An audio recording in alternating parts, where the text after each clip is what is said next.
కొవ్వు, పంది కొవ్వు, గొడ్డు కొవ్వు ఇవి లేవని ఎవరు చెప్పారు మీకు అని ఒక మీ విలేకరి మీద ఆయన కొంచెం రైజ్ అయ్యి మాట్లాడారు. ఎవరు చెప్పారు? ఎక్కడ చెప్పారు? నీకు కల వచ్చిందా అని అన్నారు కదా. అది ఇదిగో వాళ్ళు వేసినటువంటి సిట్ రిపోర్ట్లో 20వ పేజీలో ఏమో ఎంత క్లియర్గా ఉంటే ఎందుచేత చంద్రబాబు నాయుడు గారికి వాళ్ళు ఇచ్చే ఫీడింగ్ సరిగ్గా ఇవ్వలేదో నాకు అర్థం లేదు. 20వ పేజీలో ఒక చిన్న లైన్ ఏంటంటే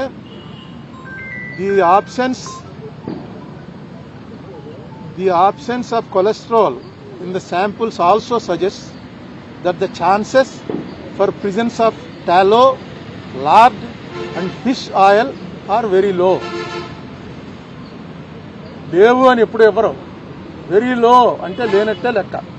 in the absence of cholesterol in the ghee samples అని క్లియర్గా వాళ్ళు వేసిందే. ఆ సిట్ ఆయన వేసిందే, సుప్రీంకోర్టు దాంట్లో వాళ్ళు క్లియర్గా ఇచ్చారు.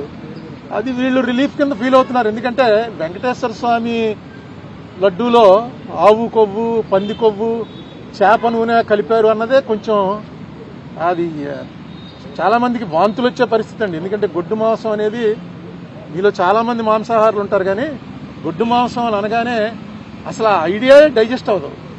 ఇదేంటే ఎంతండి నాకేం రాలేదు నీకు వచ్చింది ఏంటంటే గొడ్డు మాంసం ఎలా పెట్టేస్తాడు రాయుడు అంటే వాడేమో లేదు తింటారా అని అడిగాను, ఇంతే తప్ప పెట్టలేదు అని. నాకు అది చూసి ఆశ్చర్యపోయింది. ఇది జరిగి ఎప్పుడే 40 ఏళ్ళు అయింది.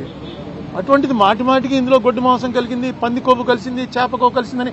వెంకటేశ్వర స్వామి కదా, వెంకటేశ్వర స్వామి అంటే మనకు ఎవరికి గుర్తుండదు. ఫస్ట్ ఎప్పుడు చూసామో ఇప్పుడు కూడా వెంకటేశ్వర స్వామికి ఉన్నటువంటిది ప్రపంచంలో నాకు ఎక్కడా ఉండదు. అన్నిసార్లు అనకూడదు. అసలు నిజంగా జరిపిన వాళ్ళని శిక్షించడానికి ప్రయారిటీ ఇవ్వాలి. కానీ దీంట్లో నిన్న ఇంకో మాట అన్నాడు ఆయన, నాకు ఆశ్చర్యం వేసింది. ఇది అవినీతి కాదుట, హిందూ మతాన్ని నాశనం చేయటం కోసం పన్నిన కుట్రట. హిందూ మతం నాశనం అవటం, నీ నాశనం ఎవడన్నా చేయగలడా దీన్ని? అది కుట్రేంటి? ఎవడ తప్పు చేశాడు వాడిని పట్టుకోవాలి. ఇంకా కెమికల్స్ అవి ఉన్నాయంటున్నారు. ఆ కెమికల్స్ కూడా ఆయన ఇచ్చిన కంపారిజన్, మనం టాయిలెట్స్లో వాడే యాసిడ్లన్నీ తీసుకొచ్చి ఇందులో కలిపారని ఏదో రకంగా ప్రజల్లో ఒక ఎవర్షన్ పుట్టించాలి. తిరుపతి లడ్డు అంటే అంత టేస్ట్గా తినేవాళ్ళకి ఆ లడ్డు చూడగానే ఇందులో ఏముందోరా బాబు అని అనిపించే భయం కలిగించాలని సీఎం లెవెల్ మనిషి అలా మాట్లాడటం కరెక్టే?